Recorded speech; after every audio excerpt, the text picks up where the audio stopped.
تو اللہ کے رسول صلی اللہ علیہ وآلہ وسلم سے پوچھا گیا کہ یا رسول اللہ کبیرہ گناہ کیا ہے، بڑے گناہ کیا ہے؟ نمبر ایک، بعض لوگ تو یہ کہتے ہیں کہ ہر گناہ گناہ کبیرہ ہے۔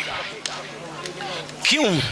ان کی دلیل یہ ہے کہ اللہ کی نافرمانی، ہر گناہ اللہ کی نافرمانی، اللہ کی نافرمانی کی مطلب گناہ ہوا، تو پھر اللہ کی نافرمانی چھوٹی کیسی؟ سب تو بڑی ہے۔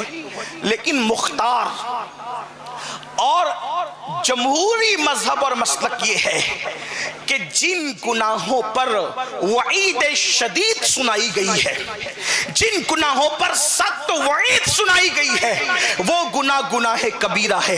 بعض نے کہا کہ وہ 3 ہے، بعض نے کہا کہ وہ 7 ہے، بعض نے کہا کہ وہ 9 ہے، بعض نے کہا کہ وہ 40 ہے، بعض نے کہا کہ وہ 70 ہے، اور بعض نے کہا کہ وہ 700 ہے۔ لیکن بس اتنا سمجھ لیں کہ اس کی کوئی تعداد متعین نہیں۔ جس گناہ پر وعید شدید یعنی سخت عذاب کی وعید سنائی گئی ہے، وہ گناہ گناہ کبیرہ ہے۔ اب آئیے، اللہ کے رسول علیہ السلام نے خود گناہ کبیرہ کا تذکرہ کیا۔ میں جلدی جلدی اس کو پڑھتا ہوں جتنا وقت میں گنجائش ہے، اس لیے کہ حضور قائد ملت تشریف لائیں تو میری گفتگو مکمل ہوگی، اتنا ہی وقت میرے پاس ہے۔ اب جتنے وقت میں بھی وہ تشریف لائیں گے اتنے وقت تک گفتگو ہوگی۔ اب دل کے کانوں سے سننا، کبیرہ گناہ سے بچو گے اللہ عزت دے گا، اللہ عزت دے گا، اور اللہ کا وعدہ ہمیشہ سچا ہے۔ ان اللہ لا یخلف المیعاد، میرا اللہ کبھی جھوٹا وعدہ نہیں کرتا، اس کا وعدہ سچا ہے، اس کا وعدہ حق ہے،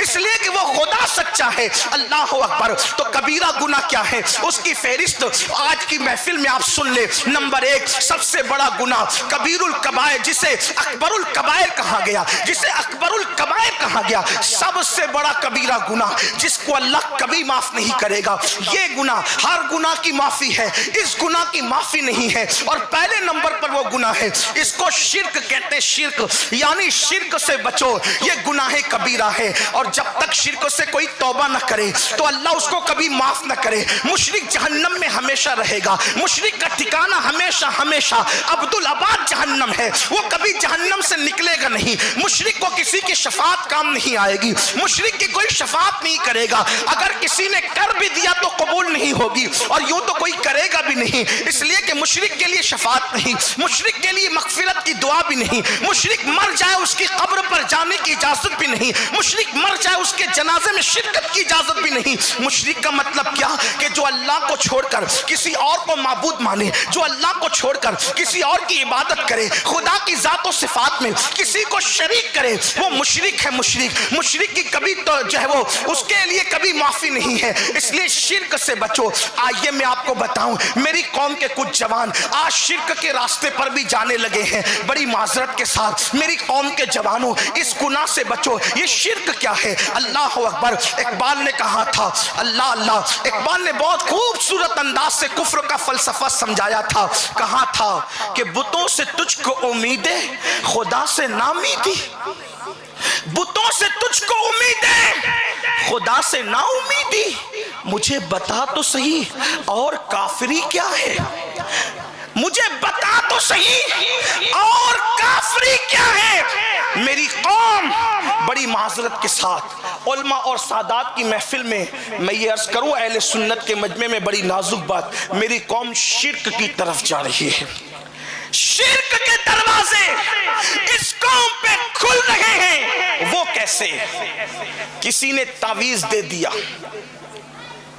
اب آدمی کا یقین ہے کہ یہ تعویذ پہنوں گا تو میرا نقصان نہیں ہوگا، یہ تعویذ پہنوں گا تو مجھے روزی ملے گی، یہ تعویذ پہنوں گا تو میں کروڑپتی بن جاؤں گا، یہ تعویذ پہنوں گا تو میں مالدار بن جاؤں گا، یہ تعویذ پہنوں گا تو میں کبھی بیمار نہیں پڑوں گا۔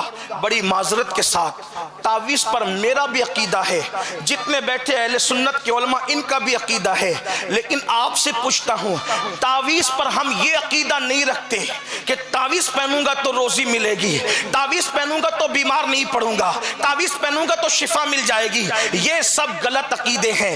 عقیدہ یہ صحیح ہے، تعویذ پہنا اور اگر اللہ چاہے تو مجھے شفا ملے گی، اللہ اگر چاہے تو روزی ملے گی، اللہ اگر چاہے تو میں بلاؤں سے محفوظ گا، بڑے سے بڑے بزرگوں کا تعویذ بھی اللہ کی اجازت کے بغیر نہ شفا دے سکتا ہے نہ بلاؤں کو ٹال سکتا ہے۔